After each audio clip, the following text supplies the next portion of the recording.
Êxodo, capítulo de número 28, versículos de número 4 a seguir, diz-nos assim: Estes, pois, são os vestidos que farão: um peitoral e um éfode, e um manto, e uma túnica bordada, e uma mitra, e um cinto. Farão, pois, vestidos santos a Arão, teu irmão, e a seus filhos, para me administrarem o ofício sacerdotal. E tomarão o ouro, e o azul, e a púrpura, e o carmesim, e o linho fino, e farão um éfode de ouro, e de azul, e de púrpura, e de carmesim, e de linho fino torcido, de obra esmerada.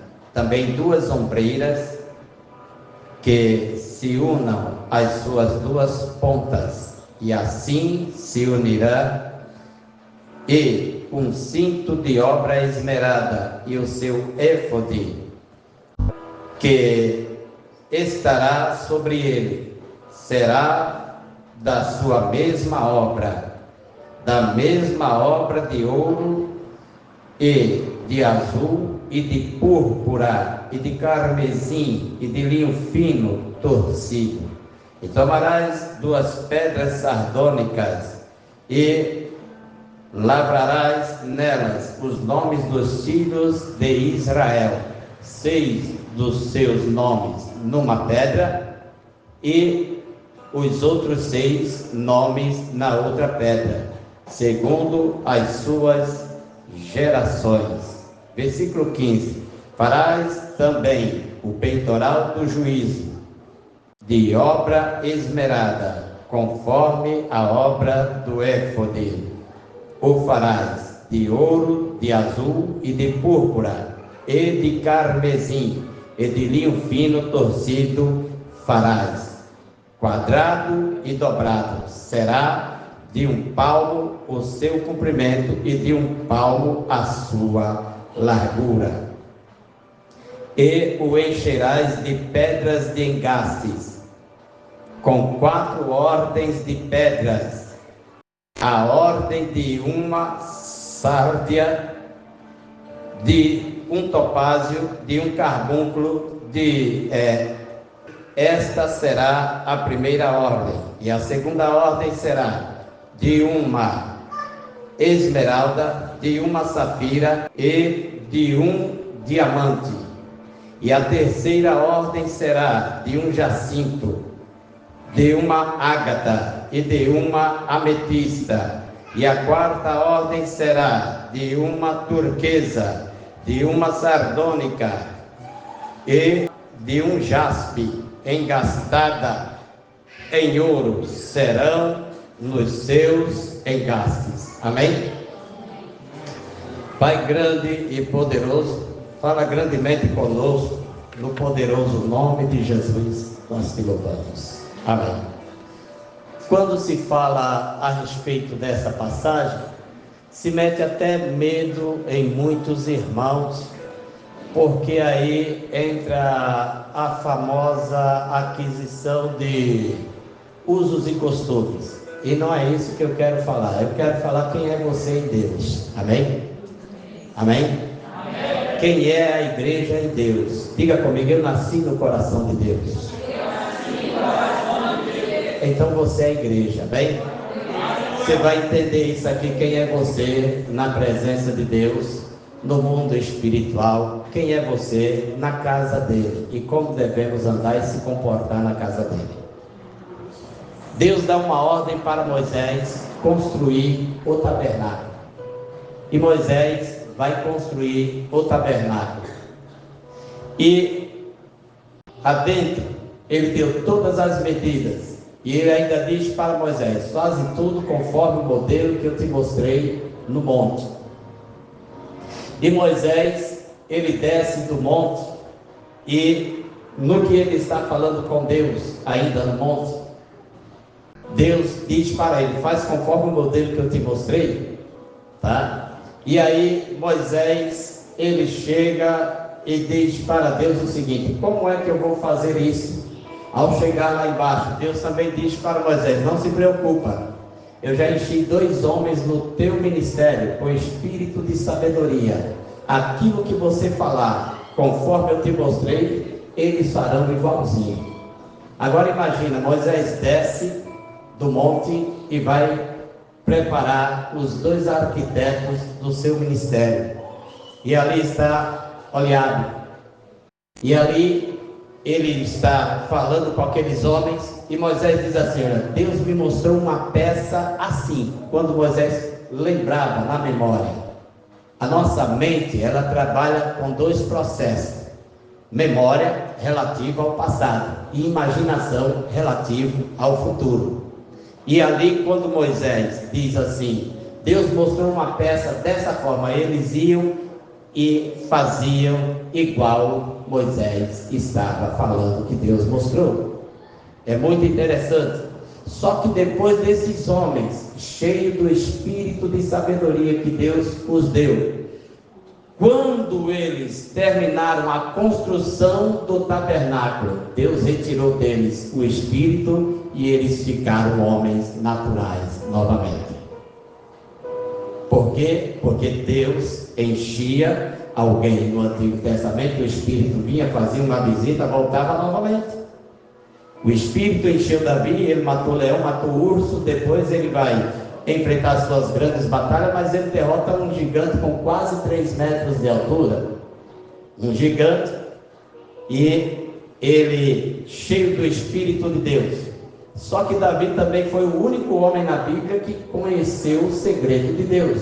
Todos os homens no Antigo Testamento que pecaram, Deus retirou deles o Espírito. Mas na hora que isso aconteceu com Davi, Davi chega e faz uma oração, se humilha na presença de Deus e diz assim: não retires de mim o teu Espírito Santo. Aí não tem um que não peça para que Deus não atenda. Você é igreja. Você é o quê? Davi, ele disse para Deus: torna a dar-me a alegria da tua salvação e me sustenta com o espírito voluntário, me dá estabilidade, cria em mim, ó Deus, um coração puro e renova em mim um espírito reto. Então, pois bem, todos os homens no Antigo Testamento, o espírito vinha, usava, o ministério era específico, o ministério dos profetas. E hoje não é mais específico. Hoje o Espírito veio, continua com a igreja, preparando a igreja. Você sabe por que a sua oração é recebida? É porque o Espírito está intercedendo do seu lado. O Espírito ainda vai continuar intercedendo com a igreja. E quando a oração penetra nos céus, é o Espírito gemendo e dizendo: Pai, atende ele. É o Espírito aqui e Jesus à destra do trono da majestade na glória, e dizendo: olha para as minhas mãos, olha para a minha lateral, olha para os meus pés, foi por causa dele, eles estão lá, eu fui marcado por causa da igreja. Atende a igreja. E Deus atende a igreja. Entendeu aí? Então vamos agora aqui. Constrói o tabernáculo, Moisés. E ele vai construir o tabernáculo. Imagina agora a entrada da igreja daí para cá. Vamos fazer essa recapitulação lá fora. Todo o cenário, o muro. E Deus disse assim: constrói um tabernáculo para mim, com peles de animais, de camelos, de carneiros, peles de texugos, focas marinhas. Tinha alguma beleza nisso, irmão? Não. Você olhava uma coisa velha, toda remendada, toda retalhada de pano, de tudo quanto era cor, mas tudo por fora, porque a beleza do tabernáculo não era fora, era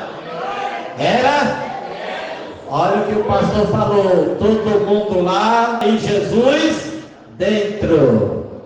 Nós estamos no culto, amém? Estou na pegada da palavra. Eu vi aqui a mensagem aqui. Deus foi falando comigo e falou: é aqui que você vai trazer a mensagem.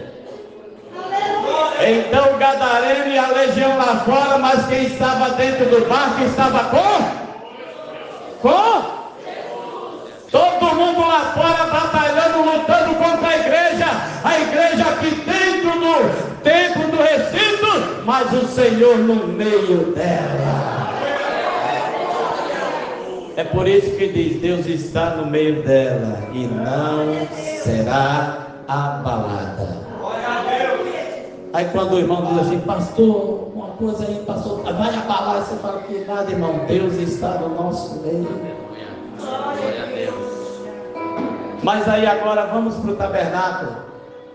E aí de repente vem os portões do tabernáculo, os muros, as estacas fincadas, aquelas estacas, elas enterradas, uma metade, mais a metade para dentro e 20 centímetros para fora.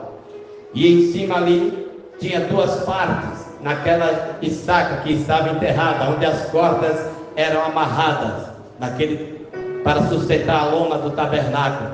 Aqueles 20 centímetros que estavam para fora, tinha uma parte, como que um chapéu em cima, de prata, e a outra parte era de bronze, enterrada. O bronze na Bíblia representando o sofrimento, mas a prata representando o resgate. Diga para o seu irmão: se alegra, porque para a tua família ainda tem jeito.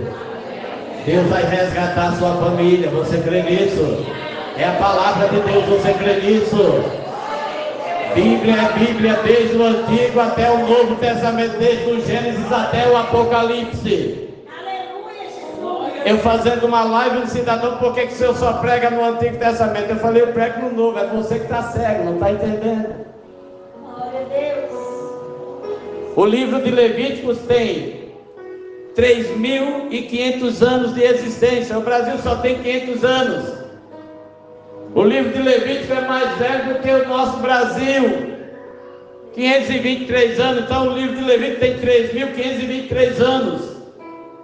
Mas a palavra de Levítico, dos primeiros versículos até o versículo de número 20, está dizendo ali: vai crer, e chamou Deus, e chamou Deus, e falou Deus, e falou Deus, e falou Deus. Então se Deus falou, a palavra não cai por terra, Ele continua sendo Deus. Aí, vai lá, Moisés, faz dessa forma. E a prata representando o resgate, mas o bronze o sofrimento. Ele disse: olha, um dia o sofrimento vai ser enterrado, hein? Mas a turma tem que se lembrar que o meu filho um dia, o tabernáculo maior, o tabernáculo vivo, e eu estou dentro desse tabernáculo. O que mais? E ele disse: um dia o meu filho vai cessar com o sofrimento, porque um dia ele vai morrer, vai ressuscitar no terceiro dia. Mas ele, quando for ressuscitado, vai ser como a prata, vai sair resgatando todos aqueles que estavam perdidos. Louve a Deus, porque Ele te resgatou. Então tem lugar para mais um, tem lugar para sua família, tem lugar para o seu pai desviado, para o teu filho desviado, para a mãe que está desviada, para o irmão que está desviado. Tem lugar para todo mundo.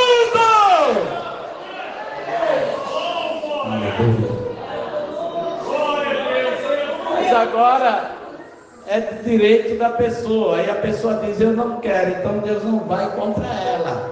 Mas você pode romper numa oração. Amém? O Espírito vai intercedendo por sua vida. Então olha só, entra para o tabernáculo. E a pior coisa que existia ali era um altar, chamado de altar do holocausto. Eu falei sobre vestes, né?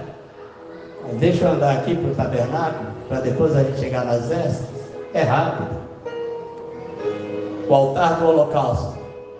Então quem entrava pelos portões do tabernáculo, irmão Wallace, já se encontrava com um lugar de morte. E o que é que Jesus disse? Em São João, capítulo de número 12, e o versículo de número 26, ele diz: na verdade vos digo, que se o grão de trigo caindo na terra não morrer, pastor, ele fica só, mas se morrer dá muito fruto. Aleluia. Então quem entra por dentro, pelas portas do tabernáculo, tinha que se deparar com o local de morte, o local do sacrifício. Ou morre para o mundo, ou não adianta viver dentro da igreja com o pensamento lá fora no mundo. Eu entrei para dentro da igreja, o meu pensamento é Cristo, a minha vida é Cristo, o meu coração é de Cristo, a minha fé é dele, é por ele, para ele. Então para dentro da igreja eu entrei, mas eu passei pelo lugar de morte, e quando morri para o mundo. Hoje eu vivo para Deus. Não, se quiser aplaudir, irmão, aplauda com alegria. Louvado seja Deus. Eu morri para o mundo e hoje eu vivo para Cristo. Primeiro lugar, lugar de morte. Quando passava ali, o sacerdote vinha temeroso. Aí passava, lugar de morte, lugar do sacrifício. Depois dali, ele ia passando mais adiante, e as peças que estavam dentro do tabernáculo, de repente ele vai passando, aí ele chega ali e tem a pia de bronze, o lavar as mãos, o lavar os pés, Monique, os atos da nossa justiça com Deus. Lavar as mãos, todas as vezes que lavar as mãos, o significado significa o que quer dizer isso aqui? Quer dizer que ao lavar as mãos, representando os atos da justiça, que quando levantar as mãos santas, tem que ser sem ira, tem que ser sem contenda. Aí levanta as mãos santas e Deus vai olhar para você, para a palma das suas mãos, e vai reconhecer que a tua justiça está sendo aceita diante dele. Às vezes existem pessoas que muitas das vezes nos atribulam. A ciência diz que nós temos 7 trilhões de nervos no corpo, e tem gente que consegue irritar todos eles. O sangue de Jesus tem poder. O menor nervo do seu corpo está nos seus tímpanos, tem 2,5 centímetros de tamanho, e tem gente que consegue lá dentro lá irritar os seus tímpanos. O sangue de Cristo Jesus tem poder. É só Deus a causa. Então olha só, o lavar das mãos, o lavar dos pés. O que é que a Bíblia está dizendo? Guarda o teu pé quando entrares na casa do Senhor teu Deus. Quem já lavou os pés?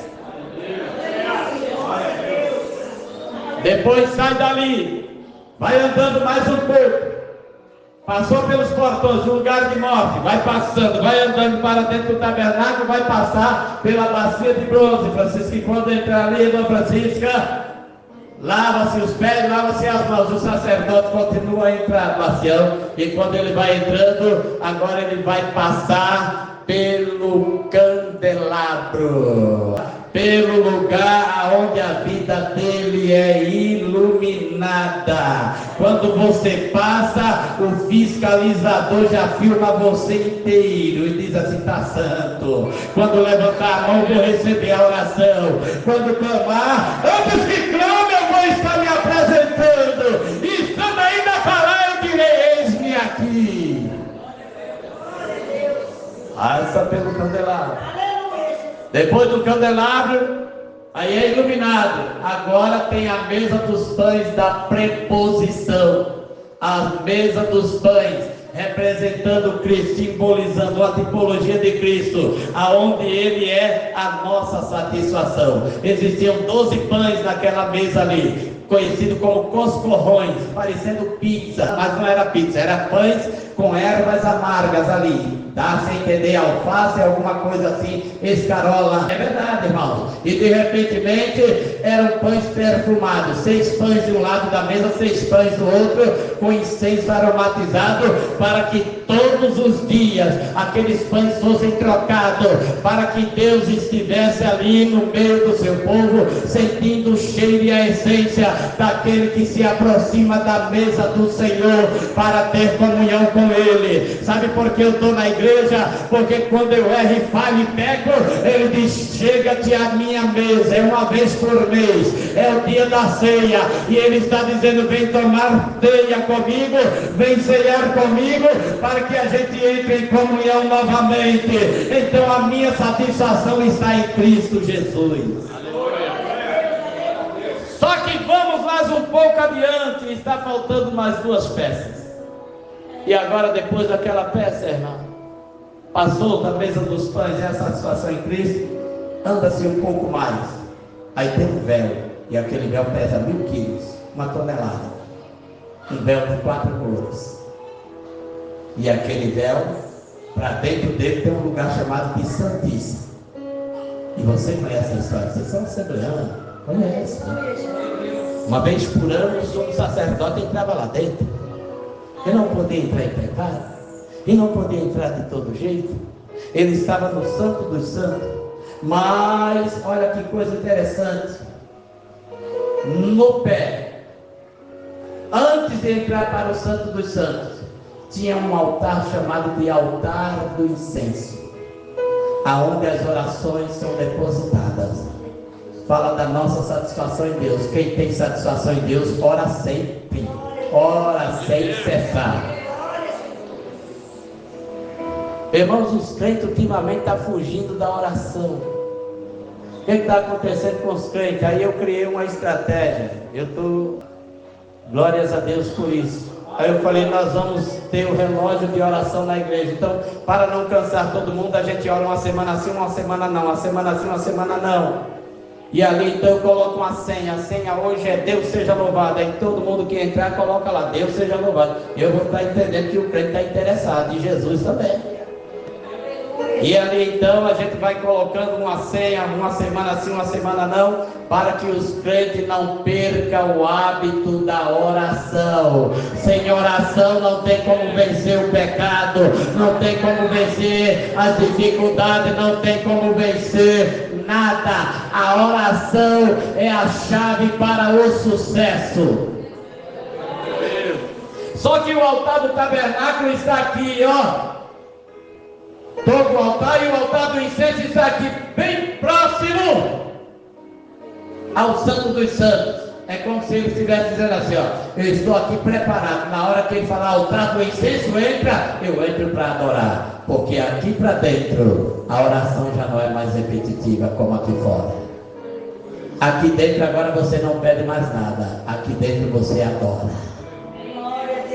Então, o Santo dos Santos estava a arca do concerto. Todos nós sabemos, a arca tinha ali a concha que banhou o maná no deserto, tinha também as tábuas da lei e tinha a vara de Arão que floresceu. A vara representando o ministério. Só Deus pode dar ministério. Andam por aí oferecendo consagração. Vem para a minha igreja. Nunca faça parte de uma igreja de rebelião, porque você vai ficar debaixo de juízo. Vá para um lugar onde o negócio é sincero com Deus e não foi motivo de rebelião, porque Deus não é com esse tipo de lugar. Deus só é com a igreja que começa certo, porque o que começa certo, a tendência é terminar certo.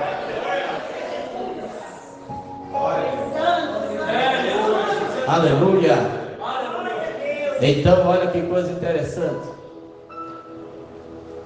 Está ali ministério, está ali a concha, aquilo que te alimenta, a palavra. Mas está as tábuas da lei, representando o que? A palavra. O maná, a satisfação em Cristo. E o ministério, a vara de amendoeira. Mas agora Deus manda Moisés fazer tudo isso, e ele faz. Aí ele diz agora, preparou o tabernáculo? Preparei. Agora vamos preparar o sacerdote para o tabernáculo.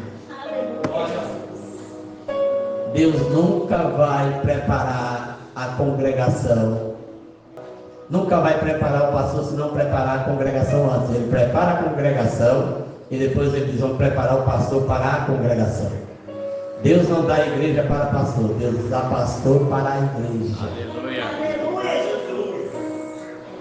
Eu durei 10 anos para consagrar o primeiro pastor na igreja.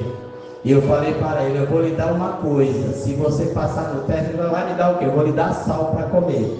Eu vou lhe provar. Às vezes em quando vou dar até uma pitadinha de creolina para você entender que ministério é chamado. Se você passar no teste, está aprovado para o ministério. Se não passar, vai ser reprovado na hora. 10 anos para consagrar o primeiro pastor. Depois durei mais 10 anos para consagrar mais um. Se tiver mais uns daqui para frente, vai só de 10 em 10. Porque hoje está uma coisa verdadeiramente esculhambada. Você mal consagra o sujeito, ele já sai dizendo, pastor, estou indo embora, estou saindo fora, porque Deus me mandou Não, Deus não mandou, rapaz. Vamos fazer a coisa certa. Amém? Mas olha agora, para me finalizar aqui a mensagem. Aí ele diz: vamos preparar o sacerdote. E aí ele dá uma ordem para que Arão fosse preparado. E a escolha do ministério ela é dada por Deus. E agora Arão, ele está ali. Deus diz para Moisés: veste ele com vestes sacerdotais, põe nele uma mitra, põe nele também púrpura e carmesim. Púrpura é uma cor avermelhada, chegando perto do carmesim, misturando quase para roxo, irmão. Mais do que isso aqui, ó. Púrpura, mas também de azul celeste, as cores do céu. Deus está dizendo para Moisés: tudo tem que funcionar aqui em sintonia com lá em cima. Louvado seja Deus. Tudo que funcionar aqui tem que ser de acordo lá em cima. Não pode funcionar de maneira diferente. Agora olha só, Deus ele diz para Moisés: veste ele, veste Arão teu irmão, e põe nele um éfode, põe nele as ombreiras. Ele vai carregar a responsabilidade do nome dos filhos de Israel sobre os seus ombros. Tinha 2 pedras de engastes, cada uma tinha nas ombreiras o nome de 6 tribos de um lado, o nome de 6 tribos de outro. Deus estava dizendo que era responsabilidade sobre o sacerdócio. Aí o sacerdócio também tinha as vestes, por dentro das vestes tinha um avental, e por baixo daquele avental tinha no final das vestes sinetas e pequenas romãs. Aquelas sinetas ali, conforme ele ia andando, ela ia balançando. Aquelas sinetas ali balançando com aquelas romãs. Uma romã, uma sineta. Uma romã, uma sineta. Cada uma após a outra ali nas vestes sacerdotais. Para que quando ele começasse a andar, aquelas vestes fizessem barulho. E Deus estava entendendo que ele era aceito no meio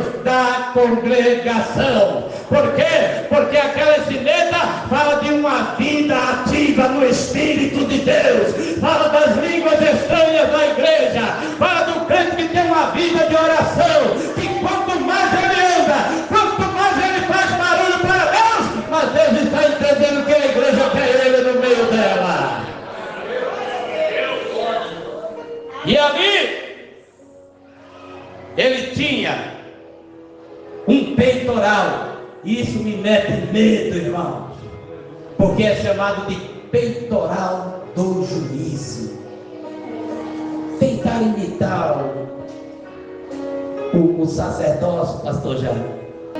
Mas o sumo sacerdote, você viu ali que ele tinha uma fileira de pedras, 4, 3, 6, 9, 12, era um palmo de comprimento e um palmo de largura, o peitoral do juízo. Aquele peitoral tinha 12 pedras, numa carreira de 4, olha em pé aqui, ó, 4, mais 4, 8, mais 4, 12. Se for medindo de cima para baixo, 3, 6, 9, 12, número de governo. E Deus estava dizendo ali para ele: eu quero esse peitoral do juízo. Agora você vai entender o porquê eu falei para você repetir que você é igreja. Amém?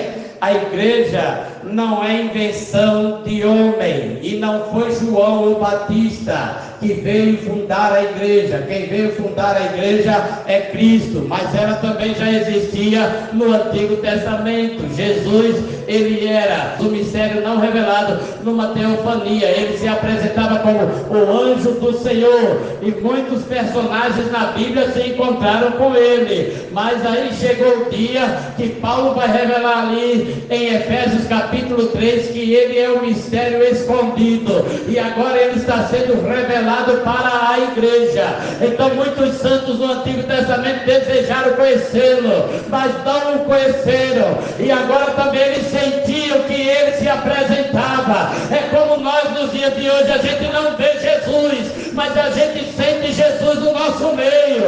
A gente sente quando a gente ora, a gente sente quando a gente louva, a gente sente quando a gente dá testemunho. Olha a passagem que o pastor leu aqui, ele apaziguando a tempestade, e alguém disse: que homem é este? Que homem é este? Ele é a pedra angular da igreja. Que homem é este, pastor? É a rocha ferida de Meribá. Que homem é esse, pastor? É o bispo da igreja, o apóstolo da igreja, o senhor da igreja, o pastor da igreja, o subsacerdote da igreja.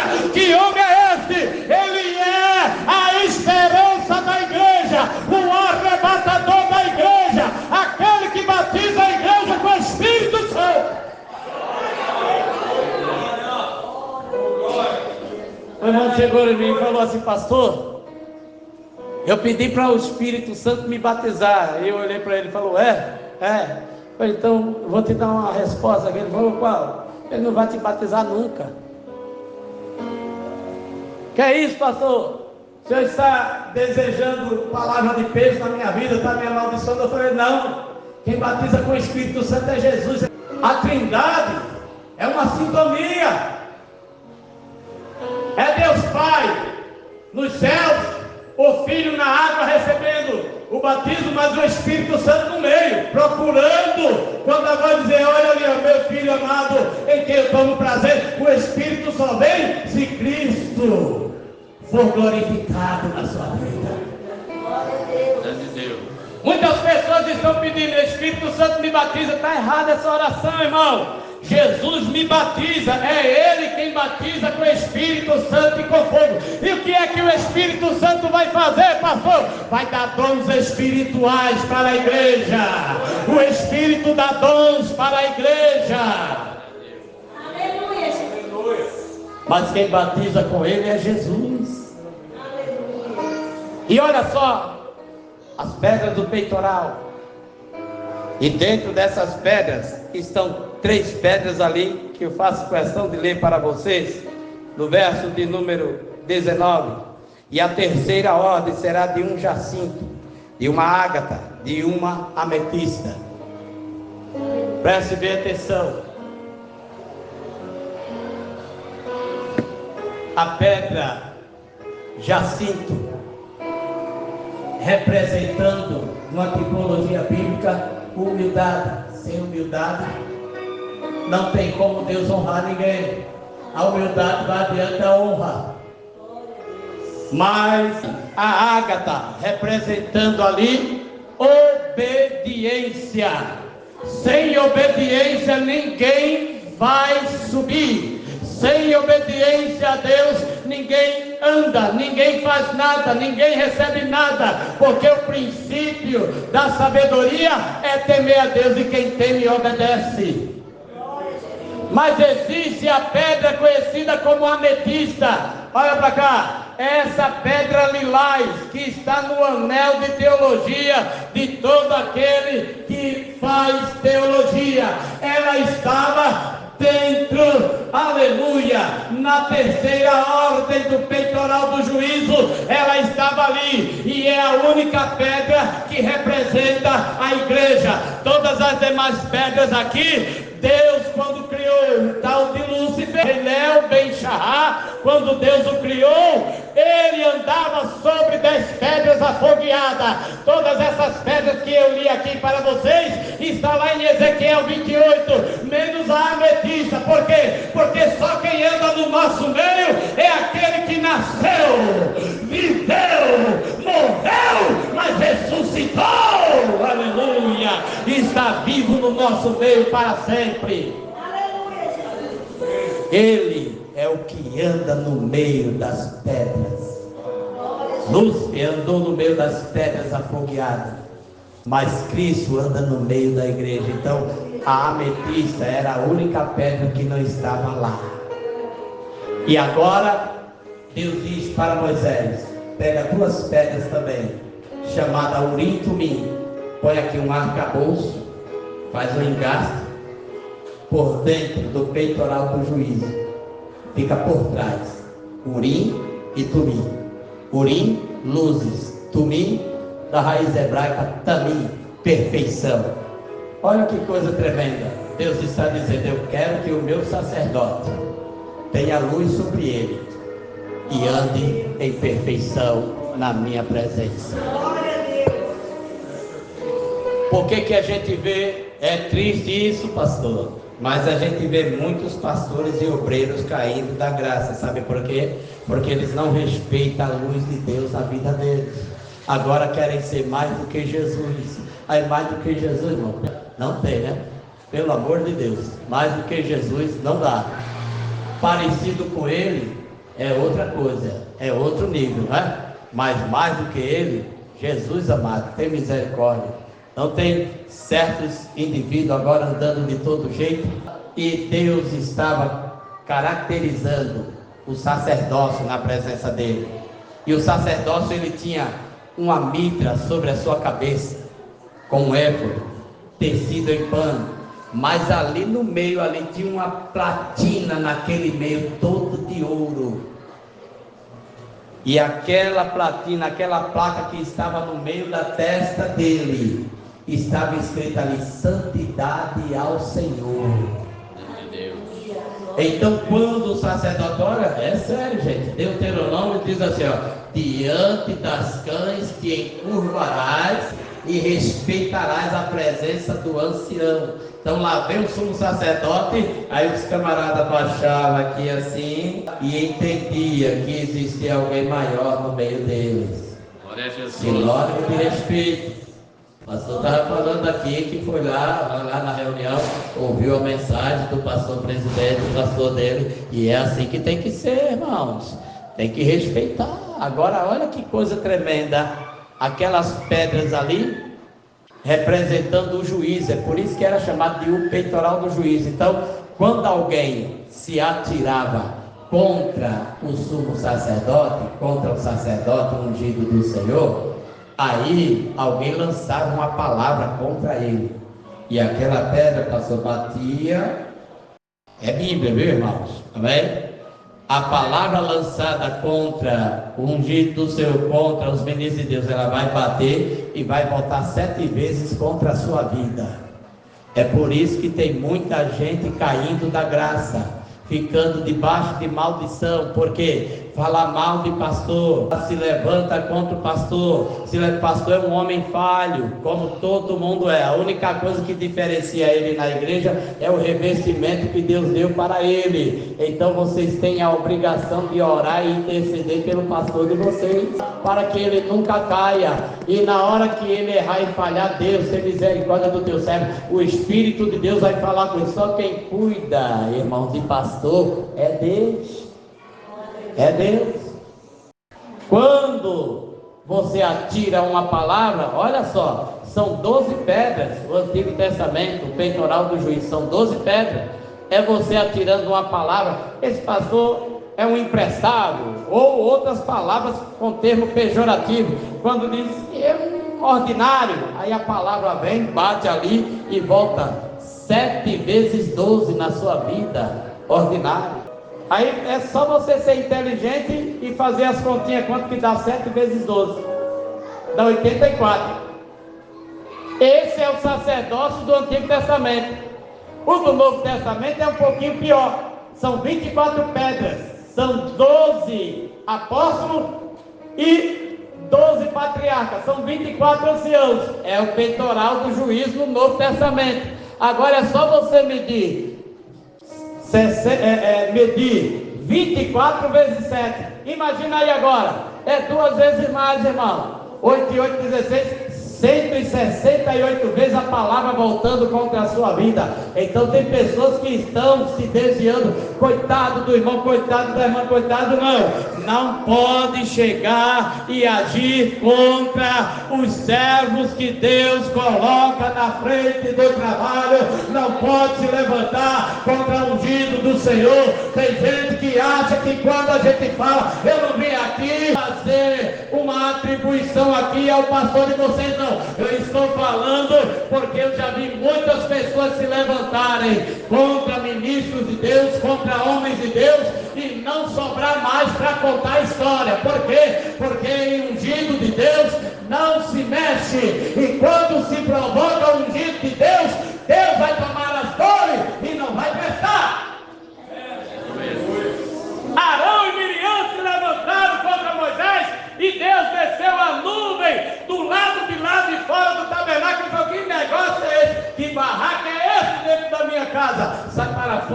tabernáculo. E ele disse: se entre vocês tiver profeta, eu vou falar com ele na visão, ou em sonhos a ele eu me farei conhecer. Mas não é como Moisés não, eu falo com ele cara a cara. Olha isso aqui, meu irmão, não, seja sincero, irmão. Quando eu olho a biografia de Moisés, não tem esse negócio de inveja santa, mas dá uma coisa, um revestreia na gente, rapaz.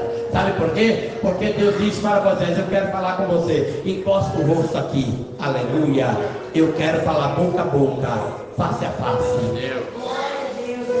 Glória a Jesus. Todas as peças do tabernáculo foram entalhadas, a arca foi entalhada, e aquele peitoral do juízo tinha um mosaico, era um mosaico. Por quê? Porque ele era o mosaico que faltava dentro da arca, pastor. Mas Deus disse para Moisés, quando ele foi colocar ali o mosaico para entalhar a última peça no fundo da arca, Deus falou: aí não, coloca no peitoral do juízo, porque todo pastor, todo sacerdote, quando ele chegar perto de mim, eu vou olhar para o peitoral e vou reconhecer ele por aqui, ó. Se eu chamei, eu vou reconhecê-lo. Se eu não chamei, ele vai se dar mal. Grande Deus. Aleluia. Então, quando Deus chama, Deus garante. Aleluia. Eu estou há 26 anos no ministério, por bondade e misericórdia de Deus. Eu esses dias lá, ontem, conversando com o irmão Maceu e a irmã Francisco, e falando para ele de algumas tribulações que já enfrentamos. Fui abrir a nossa igreja lá na Bahia, e de repentemente lá, peguei zika, peguei dengue, fiquei com um escorpião choco com 2 filhotes em cima da minha cabeça por 6 horas e meia. Miséria pouca é bobagem, mas eu fiquei, e ali eu não vi. Eu só vi quando eu fui tomar banho na casa da irmã onde eu estava hospedado, e aquele troço caiu de cima da minha cabeça. Quando eu olhei, com os filhotes ali, e eu naquele dia no culto orando, expulsando demônio, atendendo as pessoas, orando para Deus curar as pessoas. Atendi pessoas ali. Depois, no final do culto, ainda bati papo com os irmãos. Depois fui jantar, depois fui tomar banho, e na hora do banho foi que aquilo caiu. Deus é bom. É Deus quem cuida de nós. Você é a igreja. Deus te ungiu, irmãos. Deus te consagrou, irmão. Deus lhe consagrou, irmão. E ninguém pode se meter contra a igreja do Deus vivo. Amém? Só quem é a igreja, diga amém. Amém. Deus abençoe o pastor Jaime. Deus abençoe a todos. Agradeço a oportunidade. Aleluia. Glória a Deus. Som feito.